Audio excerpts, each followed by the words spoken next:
interviews are idiosyncratic, and individuals taking the interview are idiosyncratic.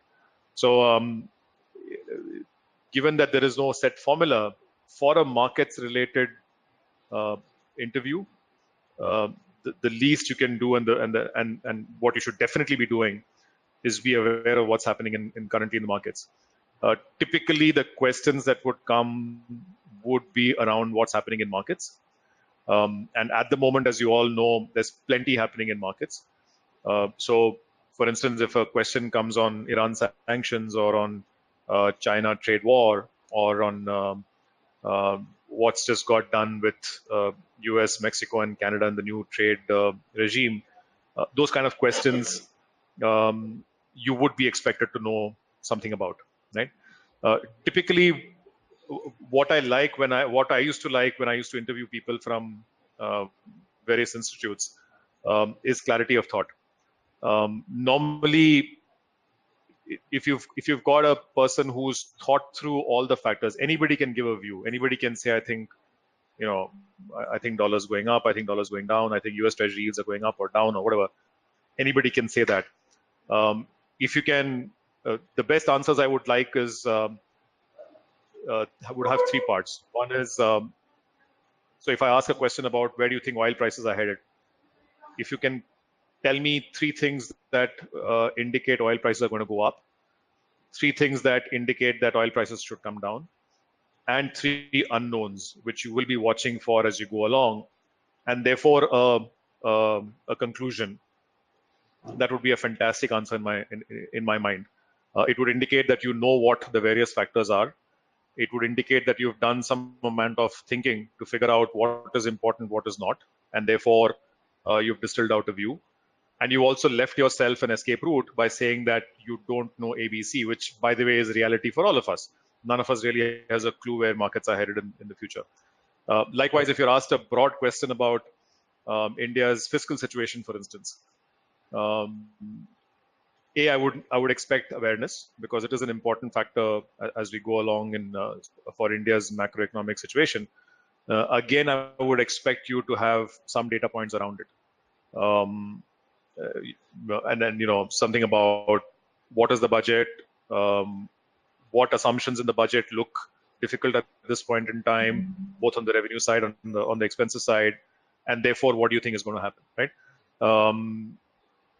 Now, some of this might sound unfair, but frankly, as a recruiter in an area which is hot, in an area which is still sought after by many, many good students, and at a time when you all have access to systems like Bloomberg or Reuters or research analysis of various kinds, and you have, if nothing else, you have Google Baba to help you.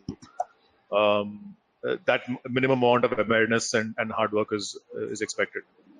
The third theme really was what are the typical skills that a recruiter looks for. So I'll be honest. Look, there is, especially in markets, there tends to be a lot of filtering which happens. So when I would go for an interview, let's say in Ahmedabad or wherever, the HR would have already done a basic level of filtering on from the CV perspective. So there is things like what your grades are. Unfortunately, they do matter. So what your grades are like, how has your academic record been? Have you done internships which are relevant? All of those go into the mix. And typically one level of filtering would happen even before the interviewer came to know who the candidates are.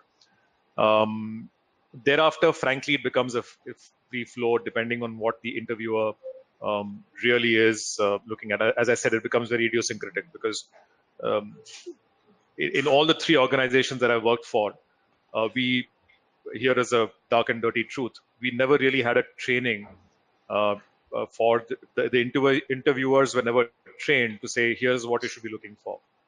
So we would always be clouded by our own biases. And unfortunately, it's a known researched fact that people tend to hire people who are very similar to them. So your job is to try and sense what that person who's interviewing you or the people who are interviewing you are like, and try and be as close as possible to them.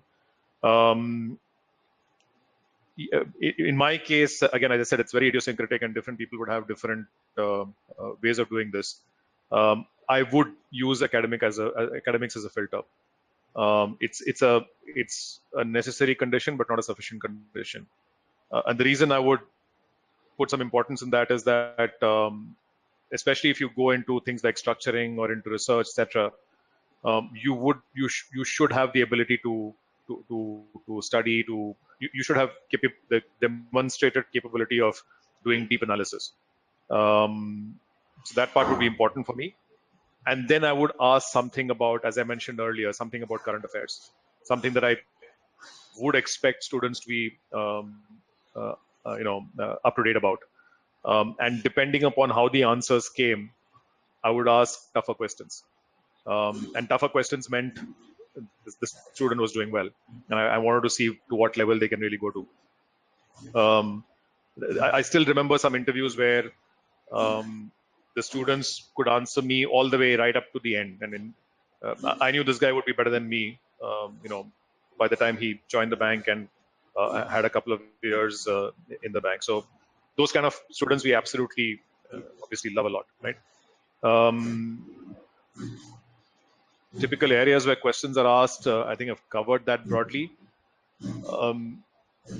I've known people who've sat next to me and done interviews, particularly when it comes to investment banking and it comes to markets.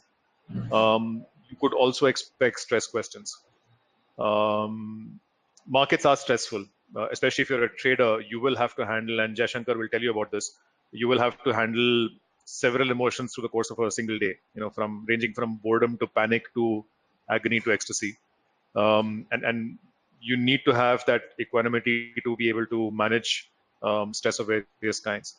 I don't see, to be honest, that tendency for stress questions has been coming down in the recent past. But I have thrown, riddles and stressful situations and glared back at people and so on and so forth, just to see how they actually react. What I love in such cases is we don't really expect people to have the answers, especially if you're asking them a crazy riddle. It's unless you've heard it before, the chances are you'll never know the answer. But how you respond to a situation where you don't know the answer is what we're looking for. If you can be straight and direct and say, I have no idea what the answer is, I actually prefer that, rather than people who waffle and look very guilty or whatever it is. 2 or 3 must-dos before the interview. One is, of course, obviously be prepared in terms of current affairs, particularly for markets-related interviews. You should know what's been happening in markets. You should know broad levels of where key market prices are. You should have the as I mentioned, the positives, the negatives, and the don't knows under broad areas for different kinds of markets. You should know the broad macroeconomy, whether it's US, whether it's India, whether it's key places like China or Europe. One of the tough questions I would ask, for instance, if you did answer a few questions about India, I would ask you what's happening currently in Italy. And by the way, those of you who read up economists and who read up, I don't know, FT or whatever, would know there's lots of stuff happening in Italy right now, which is worth talking about. And the other things, of course, are try and stay calm. So it helps if you reach for the interview on time. You're kind of relaxed as much as possible, which means if you get a curveball or a googly question, it helps if you have a calm mind to be able to answer that. Last bit, which I wish I had known when I was getting interviewed. Most people, senior people who interview, candidates, typically have gone through some level of management and typically would have gone through an etiquette course. So even if they were, wearing ragged clothes themselves while at college and generally living off a torn t-shirt and torn jeans, they would suddenly be very conscious about whether the tie is straight or not, whether the button to the trouser is one straight line or not. All sorts of crazy obsessions kind of come up because you are taught those things in formal courses. For instance, I now I have a OCD if the tie is not proper. Okay, again, it's idiosyncratic, and I know that it's unfair because many kids have just come off and are probably wearing a tie for the first time. But it does kind of irritate me when I see a very poorly worn tie. Um, and by the way, like most of us, I come from an extremely humble background. I didn't know what a tie looked like before I joined college. So be relaxed, be well dressed, and don't be afraid to take risks.